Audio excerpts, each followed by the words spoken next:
From a couple that snatched their victims from the streets to a Canadian pig farmer whose crimes still haunt Canada to this day, these crimes shocked Canada to its core. Grab a coffee and sit back and relax in front of the fire as we dive into the top 24 worst crimes that shook Canada. Welcome to the top 24 worst crimes that shook Canada. Drop a comment down below and let me know if you think I missed any crimes. I do read every single comment. Number 24, the Shafia family murders. Often referred to as the Kingston Mills murders, the attack on the Shafia family became one of the most chilling cases of honour-based violence in Canadian history. On June 30th, 2009, a black Nissan Sentra was found submerged in the Kingston Mills locks in Ontario. Inside the vehicle, police discovered the bodies of 4 females. One of the 4, Reena Amir Mohammed, was the first wife of Mohammed Shafia in a polygamous marriage, while the 3 other girls were his daughters from his second wife, Tuba. Initially reported as a tragic accident by the family, investigators quickly noticed inconsistencies that pointed towards a deliberate act that included vehicle damage. Wiretaps later revealed Mohammed Shafia expressing extreme anger towards his daughters, calling them treacherous for their westernised lifestyles, dating and refusal to wear a hijab. Reena, who was infertile and lived in a subordinate role, had expressed fear for her life in her diary, citing abuse and her desire for a divorce. In 2012, Mohammed Shafia and his wife Tuba and their eldest son Hamed were all found guilty of 4 counts of first-degree murder, having been found to have staged the accident by using their Lexus to push the Nissan into the water.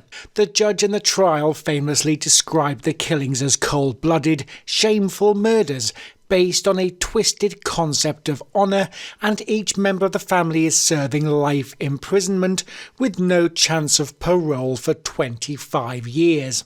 Number 23, the 1971 Kingston Penitentiary riot. Beginning on the evening of April 14, 1971, a group of inmates overpowered the guards during a routine movement and seized control of a large section of the big house, taking 6 guards hostage. Nearly 500 prisoners were involved in the riot, which lasted roughly 100 hours and saw inmates issued a list of demands focused on inhumane living conditions, lack of recreational time, and the silent system of discipline. While the initial focus was on systematic reform, the riot took a dark turn when a group of inmates targeted undesirables, subjecting them to mock trials and brutal physical torture. 2 of these inmates eventually died from their injuries, and on April 18th, after tense negotiations involving lawyers and a group of journalists, the inmates surrendered.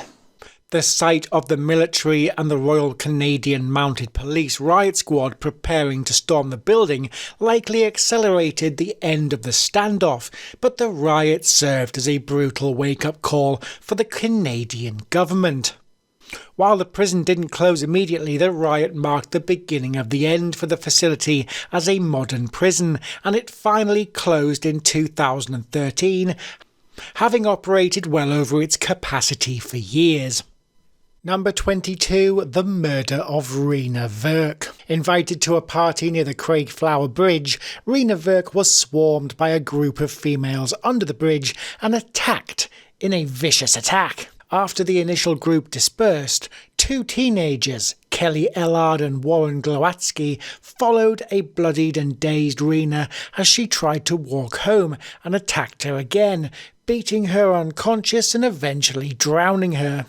Reena's body was found 8 days later by divers, and the autopsy revealed she had suffered extensive blunt force trauma that compared her injuries to those of a car accident.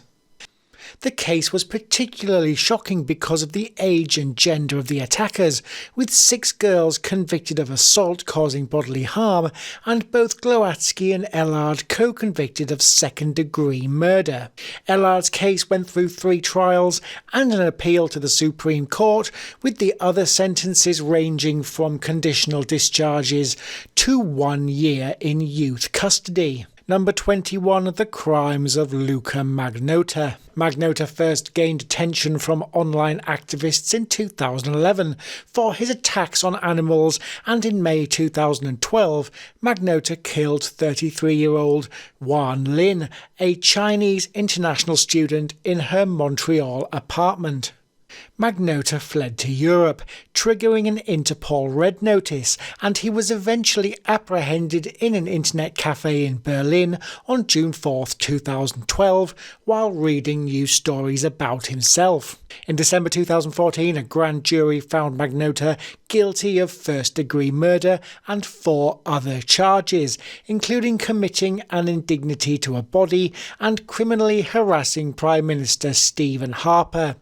Magnotta was sentenced to life imprisonment with no possibility of parole for 25 years and is currently serving his sentence in a medium security prison in Quebec.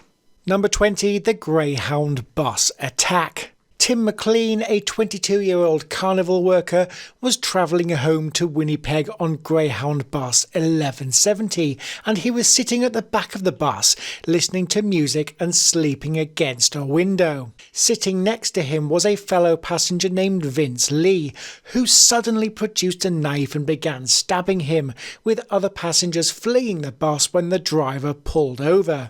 After a 5-hour standoff with the Royal Canadian Military Police, during which time Lee committed unspeakable acts to McLean's body, Lee was found not criminally responsible due to untreated schizophrenia.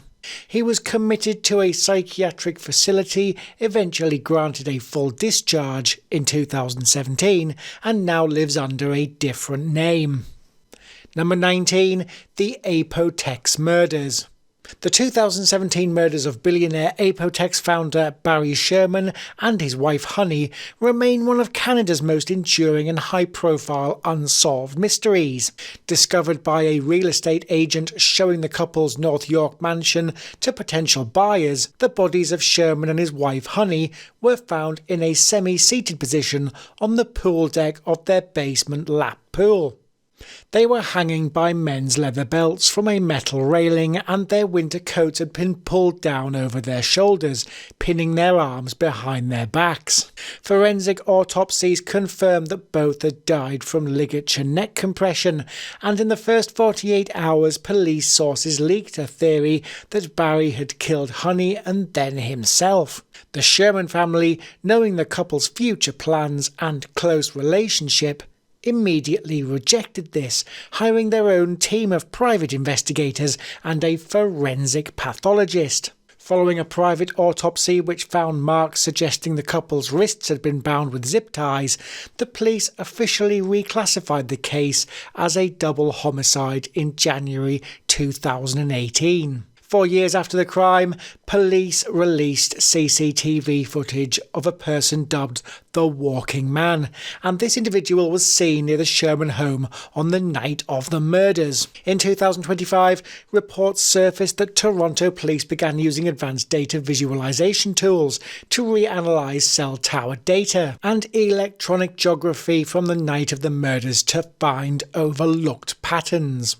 There is a $35 million reward for any information leading to the capture of the killer. Number 18, The Crimes of Dylan Millard and Smich. In May 2013, Tim Bosma, a 32-year-old father from Hamilton, Ontario, posted an online ad to sell his Dodge Ram pickup truck, with 2 men soon showing up for a test drive. Those men were Dylan Millard and Smich, who had contacted Bosma to arrange a test drive of the truck through a mobile phone, and Bosma told his wife he would be right back, but none of the men returned.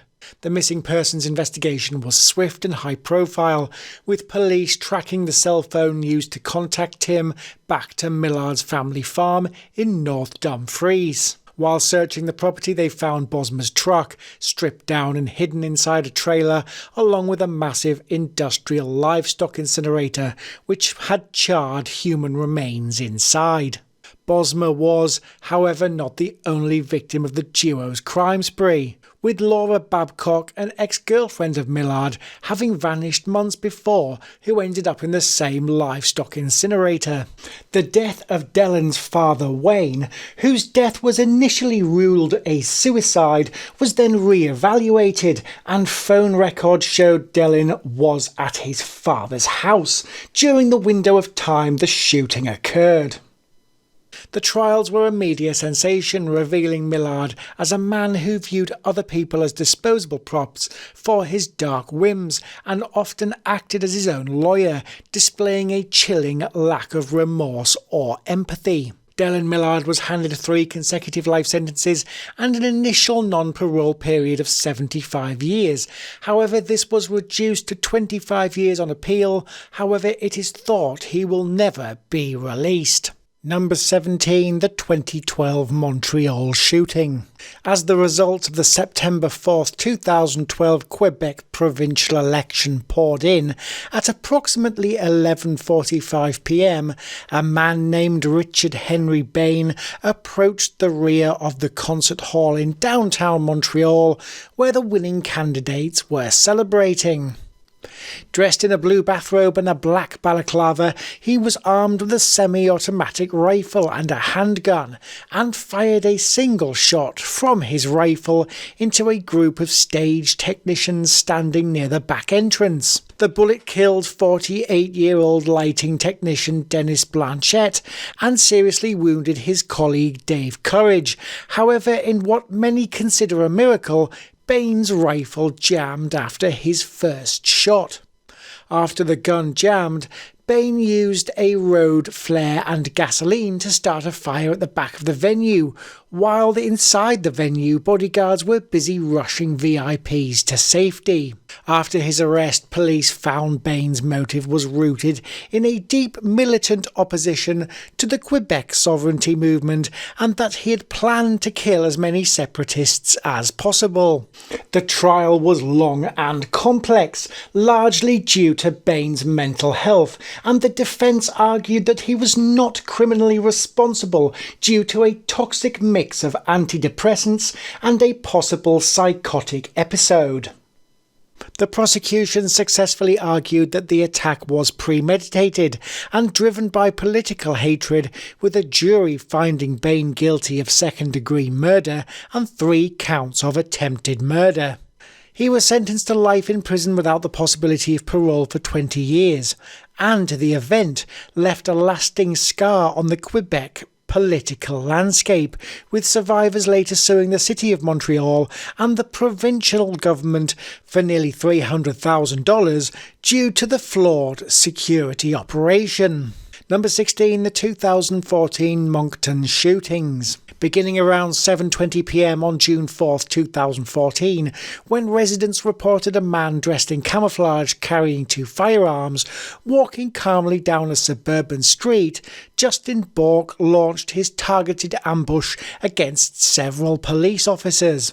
When the Royal Canadian Mounted Police responded, they were walking into a prepared trap, with Bourque using the wooden areas and backyards to his advantage, outgunning the responding officers. 3 officers were killed in the span of about 20 minutes, and 2 other officers survived, with Moncton effectively under a state of siege for close to 30 hours, including the closure of schools and a 300 police manhunt. Bourque was finally apprehended just after midnight on June 6, 2014, in a resident's backyard, with his motives revealed as a deep-seated paranoid hatred of the government and authority figures. In a 3-hour videotaped confession, he spoke about wanting to start a rebellion against an oppressive state, his obsession with anti-authority social media posts, and a breaking point brought on by financial stress. Bourque was initially sentenced to life in prison with no chance of parole for 35 years, the harshest sentence in Canadian history at the time, but this was later reduced to a 25-year term. The tragedy accelerated the distribution of carbine rifles and hard body armour to frontline officers across the country, a process that had been stagnating for years prior to the shooting. Number 15, the 2014 Parliament Hill shootings. On October 22, 2014, Michael Bibeau, a 32-year-old Canadian with a history of drug addiction and radicalisation, arrived at the National War Memorial armed with a Winchester hunting rifle and a scarf covering the lower half of his face. He approached Corporal Nathan Cirillo, a 24-year-old reservist from Hamilton, who was standing ceremonial guard at the tomb of the unknown soldier, and shot him in the back at close range.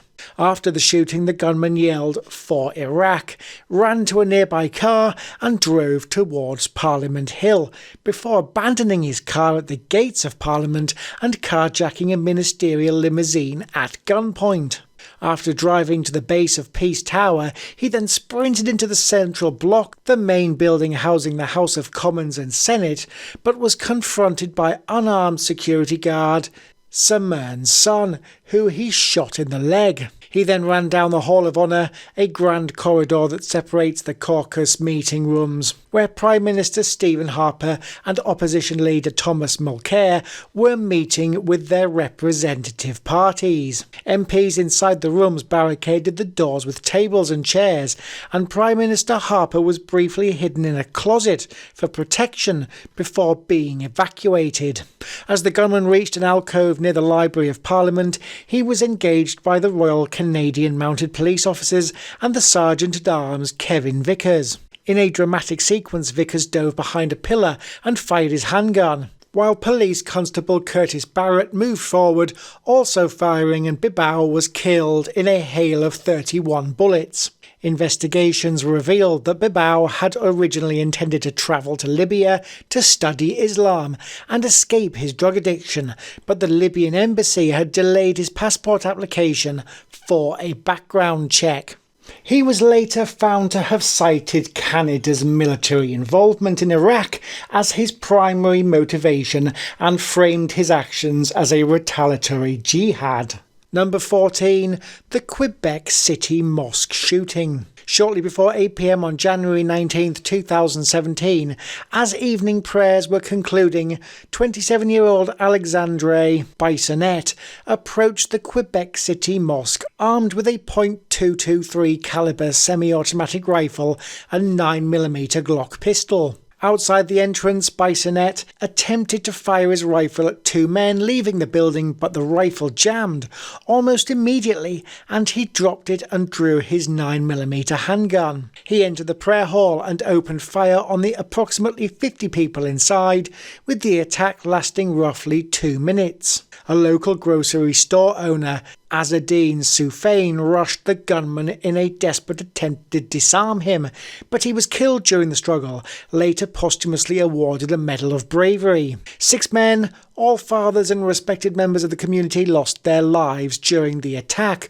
with Bissonnette pleading guilty to all charges in 2018 to avoid a lengthy trial for the families. Investigations revealed his actions were triggered by a toxic worldview, and he later told police he was motivated by the Canadian government's public welcoming of refugees in response to US travel bans. He was sentenced to life in prison with no possibility of parole for 40 years, but this was reduced by the Supreme Court to 25 years, and he will be eligible to apply for parole in 2042, but no release is guaranteed.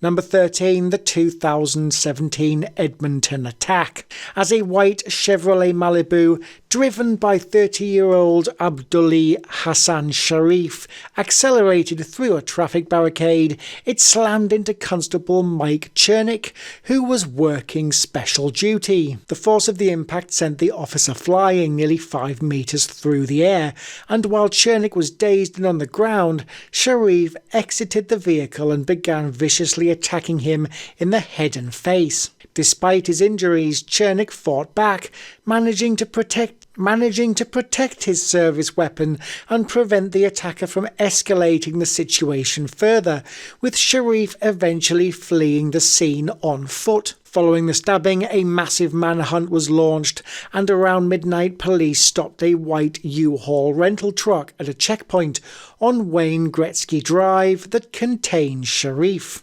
An officer recognised the name on the driver's licence as being linked to the owner of the Malibu from the first attack, and Sharif sped off with a high-speed chase through downtown Edmonton involving up to 20 police vehicles. An officer recognised the name on the driver's licence as being linked to the owner of the Malibu from the first attack, and Sharif sped off with a high-speed chase through downtown Edmonton involving up to 20 police vehicles. As he fled, Sharif deliberately swerved the truck into pedestrians, crosswalks and alleys along Jasper Avenue, and 4 civilians were struck, suffering injuries ranging from broken bones to brain bleeds. The chase ended when police tactical vehicles performed a pit manoeuvre, flipping the U-Haul onto its side near 107th Street and 100 Avenue, and Sharif was then arrested. Sharif chose to represent himself during his trial and did not call any witnesses or testify, and was found guilty on 11 counts, including 5 counts of attempted murder, criminal flight causing bodily harm, and dangerous driving. Number 12. The Saskatchewan Attack. In the early morning hours of September 4th, 2022, brothers Miles and Damien Sanderson began a violent spree that spanned 13 different crime scenes. Using knives as primary weapons, they moved through the James Smith Cree Nation and into nearby village of Weldon, where they killed 11 people and injured a further 17. A province-wide dangerous person alert sparked a 4-day manhunt, with Damien Sanderson found deceased on September 5th, and police eventually determined he had been killed by his brother Miles. On September 7th, police engaged a high-speed pursuit of Miles Sanderson near Rothsern, and after his vehicle was forced off the road, Miles was taken into custody but died shortly after from a self-induced cocaine overdose. At the time of the attacks, Miles Sanderson had 59 previous convictions and had been unlawfully at large for months, having stopped communicating with his parole officer after having been granted statutory release. Number 11. The Crimes of Peter Demeter.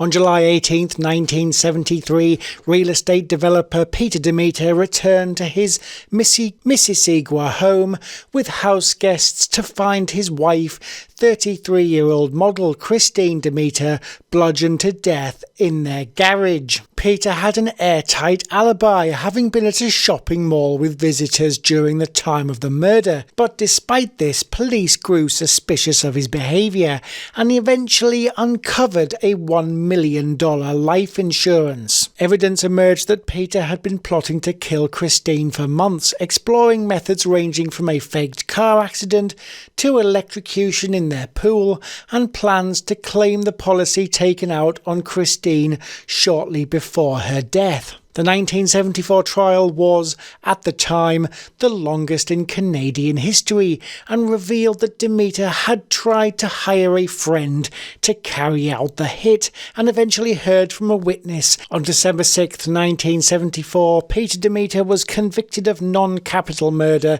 for orchestrating the hit and sentenced to life imprisonment, with the actual physical killer never charged, and dying in Hungary before he could be extradited. Demeter's criminal activity intensified behind bars, and he used his remaining wealth and connections to plot further violence against those he blamed for his incarceration. While in prison, Peter was convicted of plotting to kidnap and murder his cousin's teenage son, was linked to arson at his former mansion, and several other plots involving former inmates to eliminate his perceived enemies. Demeter has been incarcerated for over 50 years and has since suffered from a stroke, a heart attack and multiple cancer diagnoses, has been denied parole repeatedly and remains in a medium security facility in Ontario.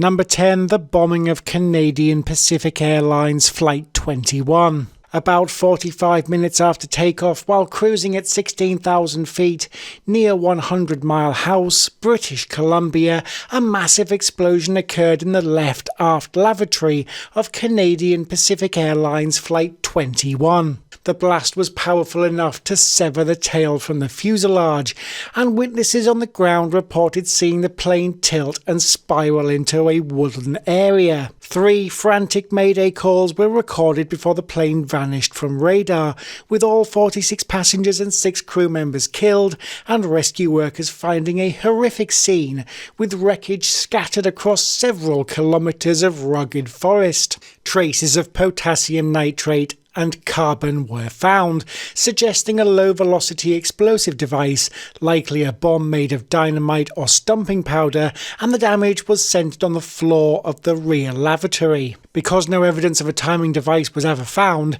investigators believe the bomb was manually detonated by someone already on the plane, but to this day, only 4 persons of interest have ever been revealed. Douglas Edgar purchased a $120,000 life insurance policy just 30 minutes before boarding, and Pete Broughton, an introverted young man, had several pounds of gunpowder missing from his home. Peter van der Meulen, also aboard, reportedly had a gun on the plane and was described by his psychiatrist as having a deep madness towards the world. Final suspect, Stefan Kolzar, a mining explosive expert, recently acquitted of murder. Despite decades of investigation, the case was eventually closed as unsolved, and more recent investigations concluded that without new physical evidence or a confession, the mystery would likely never have been solved. Number 9. The crimes of Yves Trudeau. Known as the Mad Bomber, Trudeau was a founding member of the Hells Angels in Quebec and is documented as one of Canada's most prolific hitmen, with a criminal career spanning the 1970s and 1980s. Trudeau admitted to killing 43 people between 1970 and 1985, and his victims included rival gang members, associates, and occasionally bystanders. In November 1984, he used a bomb to kill Paul April, a suspect in the murder of West End gang boss Frank Ryan, and 3 others, with an explosion so powerful it blew a hole in a downtown Montreal apartment building. During a turf war between the Hells Angels and the Outlaws motorcycle gangs between 1978 and 1983, Trudeau was responsible for 18 of the 23 outlaw deaths and was known for his ruthlessness even toward friends. The 1985 Lennoxville Massacre marked the end of Trudeau's time with the Hells Angels, and he realised that his fellow bikers intended to kill him next, turning government informant later that year. In exchange for his testimony against the Hells Angels, he was allowed to plead guilty to 43 counts of manslaughter rather than murder, and despite confessing to 43 killings, he received a life sentence with eligibility for parole after just 7 years. Trudeau was granted parole in 1994 and lived under the Witness Protection Programme with a new identity, was rearrested and jailed in 2004 and died of bone marrow cancer in 2008. Number 8. The Crimes of Michael Wayne McGray. One of Canada's most prolific serial killers, Michael Wayne McGray's first murder was that of 17-year-old hitchhiker Elizabeth Gale Tucker in 1985, who he picked up in his truck. Between 1978 and 1998, McGray would go on to murder a further 5 people, often meeting them in bars, and one family was killed in their own home after McGray had gained entry. McGray was convicted of the multiple murders and sentenced to life in prison, but attacked and killed his cellmate Jeremy Phillips at the Mountain Institution just days after being transferred to the medium security facility. McGray has frequently claimed to be responsible for more deaths than those of which he was convicted, telling police and reporters that he killed as many as 11 to 16 people in total, including victims in Seattle, Calgary and Vancouver. He was also the prime suspect in the 1995 murder of Brenda Way in Dartmouth, Nova Scotia, a crime for which another man, Glenn Assoon, was wrongfully convicted and spent 17 years in prison for. McGray has also claimed responsibility for the 1985 disappearance of Kimberly Ann Amero, though her body has never been found, and following the 2010 murder, he was returned to a maximum security facility. McGray remains one of Canada's most high-risk inmates, having once told the media, "Just because I am locked in prison doesn't mean the killing's going to stop." Number 7, the bombing of Air India Flight 182. A Boeing 747 en route from Montreal to London and eventually New Delhi, Air India Flight 182 was flying over the Atlantic Ocean off the coast of Ireland when a bomb exploded in the forward cargo hold at an altitude of 31,000 feet. All 329 people on board were killed, including 268 Canadians, 27 British citizens and 24 Indian citizens, and it was revealed that 55 minutes before the flight exploded, a second bomb intended for another Air India flight exploded at Tokyo's Narita airport.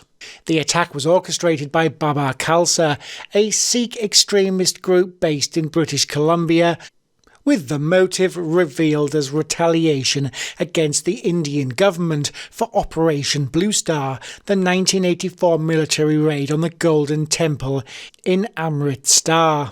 The investigation, which cost over $130 million, revealed a cascading series of errors by Canadian intelligence, with hundreds of write-up tapes erased and rumours of Canadian authorities knowing the attack was coming but failing to act. The Canadian government has since issued a formal apology to the families of the victims, admitting that institutional failings of the state contributed to the tragedy. Number 6, the École Polytechnique Massacre. Also known as the Montreal Massacre, on December 6, 1989, 25-year-old Marc Lepine entered the École Polytechnique, an engineering school affiliated with the Université de Montreal. He was armed with a Ruger Mini 14 semi-automatic rifle and a hunting knife, entered a second-floor classroom and separated the men from the women before ordering the approximately 50 men to leave. He then shouted several obscenities at the woman and opened fire on the 9 remaining women, killing 6, before continuing through the corridors, the cafeteria and other classrooms for nearly 20 minutes, specifically targeting women. 14 women were killed during the attack, and he injured 14 other people before turning the gun on himself. Police found a 3-page suicide note in Lepine's pocket that contained an anti-feminist manifesto that blamed women for ruining his life, and a letter that contained a list of 19 prominent Quebec women on a hit list. While early media reports initially dismissed Lepine as a lone madman, the massacre is now universally recognised as an act of femicide and a hate crime against women, most of whom were trailblazers in the then male-dominated field of engineering. The tragedy led to the passing of Bill C-17 and the Firearms Act, providing mandatory background checks and waiting periods, a ban on many semi-automatic military-style weapons, and the creation of the National Firearms Registry. In 1991, the Parliament of Canada established December 6th as a National Day of Remembrance and Action on Violence Against Women.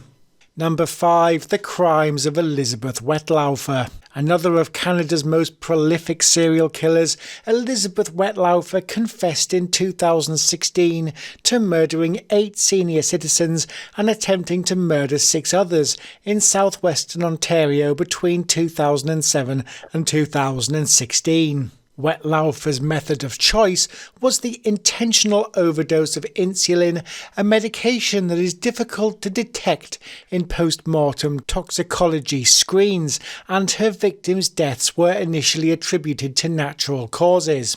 In addition to the 8 deaths, she was convicted of 4 counts of attempted murder and 2 counts of aggravated assault, describing a red surge or a laughing feeling that she experienced when committing the murders. The most striking aspect of the case is that Wettlaufer was never a suspect until she voluntarily confessed, only doing so while she was an inpatient at the Centre for Addiction and Mental Health in Toronto. On June 26, 2017, Elizabeth Wettlaufer was sentenced to life in prison with no possibility of parole for 25 years, with the judge stating that her crimes would probably never have come to light had she not confessed. The case exposed massive systematic vulnerabilities in Ontario's long-term care system, leading to a 2019 public inquiry, with many of the inquiry's 91 recommendations later implemented. Number 4. The Beast of British Columbia. In the early 1980s, Clifford Olson terrorised the lower mainland of British Columbia, murdering at least 11 children and teenagers. Between November 1980 and July 1981, Olson abducted and murdered boys and girls ranging in ages from 9 to 18, and typically used his charm and conman persona to lure victims into his vehicle, often offering them small jobs. Olson often drugged his victims with alcohol or pills before assaulting and killing them via strangulation, but was arrested after a surveillance team caught him picking up 2 hitchhikers in August 1981. While in custody, he offered a chilling proposition to the police, and he would lead them to the hidden graves of the missing in exchange for money, and the federal government ultimately agreed to pay him $100,000. While it provided closure for the families who were finally able to bury their loved ones,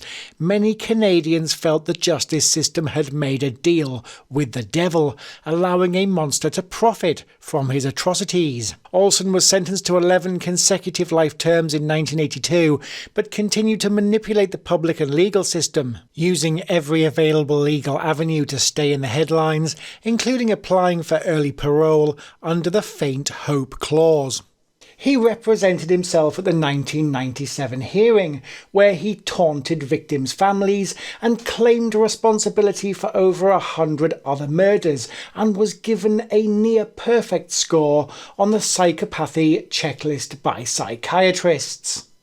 Number 3. The Crimes of Bruce McArthur. Utilising his professional access to private properties to conceal his crimes, Bruce McArthur murdered 8 men with ties to Toronto's LGBTQ+ community between 2010 and 2016, while working as a self-employed landscaper. He would bury the remains of most of his victims in large planter boxes at the client's home, and would specifically target vulnerable men, many of whom were South Asian or Middle Eastern descent.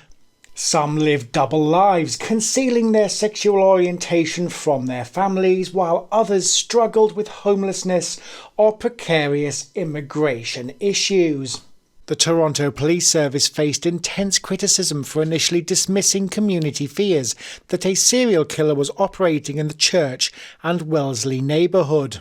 Between 2012 and 2014, Project Houston was launched to investigate the disappearances, but despite interviewing McArthur in 2013, police closed the investigation, citing a lack of evidence of a crime. Project Prism formed in 2017 after the disappearance of Andrew Kinsman, and police found a notebook entry in Kinsman's home that mentioned Bruce, and surveillance footage of Kinsman getting into a van registered to McArthur. Police entered McArthur's apartment just as he had tied another man, known as John, to his bed, and interrupted what they believed was another imminent 9th murder. On January 29, 2019, Bruce McArthur pleaded guilty to 8 counts of first-degree murder to avoid a graphic public trial and received 8 concurrent life sentences. Legally, he has only had to serve 25 of these before becoming eligible